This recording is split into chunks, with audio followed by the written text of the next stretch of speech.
ನಗರದ ಜಿಲ್ಲಾ ಬಿಜೆಪಿ ಕಚೇರಿಯಲ್ಲಿ ನಡೆದ ಸುದ್ದಿಗೋಷ್ಠಿಯಲ್ಲಿ ಭಾಗವಹಿಸಿ ಮಾತನಾಡಿದ ಅವರು, ರಾಜ್ಯದಲ್ಲಿ ರೈತರು ಬೆಳೆದ ಮೆಕ್ಕೆಜೋಳ, ಭತ್ತ, ರಾಗಿ, ತೊಗರಿ, ಈರುಳ್ಳಿ ಸೇರಿದಂತೆ ಏಕದಳ ಹಾಗೂ ದ್ವಿದಳ ಧಾನ್ಯಗಳನ್ನು ಬೆಂಬಲ ಬೆಲೆಯಲ್ಲಿ ಖರೀದಿಸಲು ಪ್ರತಿ ಗ್ರಾಮ ಪಂಚಾಯಿತಿಗೆ ಒಂದರಂತೆ ಪ್ರತಿ ಸಹಕಾರಿ ಸಂಘಗಳಲ್ಲಿ ಖರೀದಿ ಕೇಂದ್ರಗಳನ್ನು ತೆರೆಯಬೇಕು ಹಾಗೂ ಬೆಂಬಲ ಬೆಲೆಯಲ್ಲಿ ರೈತರು ಬೆಳೆದಿರುವ ಬೆಳೆಗಳನ್ನು ರಾಜ್ಯ ಸರ್ಕಾರ ಖರೀದಿ ಕೇಂದ್ರಗಳ ಮುಖಾಂತರ ಖರೀದಿಸುವ ಮೂಲಕ ರಾಜ್ಯದ ರೈತರನ್ನು ಉಳಿಸಬೇಕಿದೆ.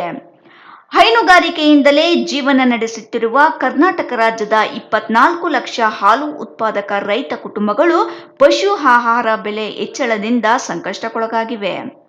ಕಾಂಗ್ರೆಸ್ ಸರ್ಕಾರವು 2023ರ ತನ್ನ ಪ್ರಣಾಳಿಕೆಯಲ್ಲಿ ಘೋಷಿಸಿದಂತೆ ಪ್ರತಿ ಲೀಟರ್ಗೆ ಪ್ರೋತ್ಸಾಹ ಧನವನ್ನು ರೂ. 5ರಿಂದ 7 ರುಗೆ ಹೆಚ್ಚಿಸಲು ಆಗ್ರಹ ಬಾಕಿ ಉಳಿಸಿಕೊಂಡಿರುವ 620 ಕೋಟಿ ರೂಪಾಯಿ ಪ್ರೋತ್ಸಾಹ ಧನವನ್ನು ಕೂಡಲೇ ಬಿಡುಗಡೆಗೊಳಿಸಬೇಕು ಎಂದರು.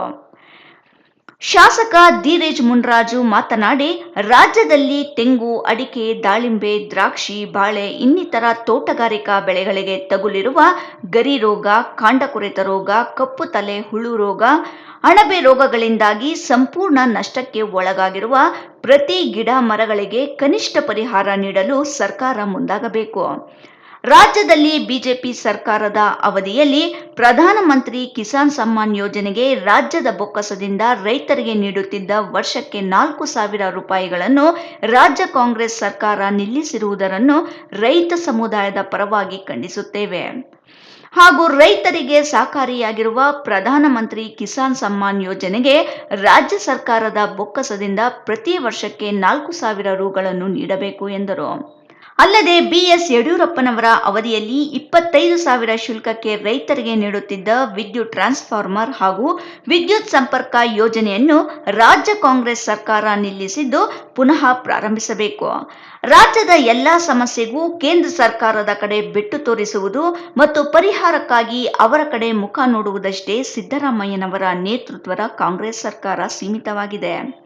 ಕುರ್ಚಿ ಗುದ್ದಾಟದಲ್ಲಿ ಜನಸಾಮಾನ್ಯರ ಸಮಸ್ಯೆಗಳು ಸರ್ಕಾರದ ಕಣ್ಣಿಗೆ ಕಾಣದಾಗಿದೆ. ಆದರೆ ಬಿಜೆಪಿ ಸದಾ ರೈತರ ಬೆಂಬಲವಾಗಿ ನಿಲ್ಲುತ್ತದೆ. ನ್ಯಾಯಬದ್ಧವಾದ ರೈತರಿಗೆ ಸಿಗಬೇಕಿರುವ ಹಕ್ಕನ್ನು ಕೊಡಿಸುವ ಪ್ರಾಮಾಣಿಕ ಪ್ರಯತ್ನ ನಮ್ಮ ಬಿಜೆಪಿ ಹೋರಾಟದ ಮುಖೇನ ಮಾಡಲಿದೆ ಎಂದರು. ಸುದ್ದಿಗೋಷ್ಠಿಯಲ್ಲಿ ಜಿಲ್ಲಾ ಬಿಜೆಪಿ ಅಧ್ಯಕ್ಷ ರಾಮಕೃಷ್ಣಪ್ಪ, ಮಾಜಿ ನಗರಸಭಾಧ್ಯಕ್ಷ ಮುದ್ದಪ್ಪ, ನಗರಸಭಾ ಸದಸ್ಯರಾದ ವೆಂಕಟೇಶ್, ಪದ್ಮನಾಭ, ಬಾಶೆಟ್ಟಹಳ್ಳಿ ನಾರಾಯಣಸ್ವಾಮಿ, ಪ್ರೇಮ್ಕುಮಾರ್ ಸೇರಿದಂತೆ ಜಿಲ್ಲೆಯ ಹಲವು ಪದಾಧಿಕಾರಿಗಳು ಹಾಜರಿದ್ದರು.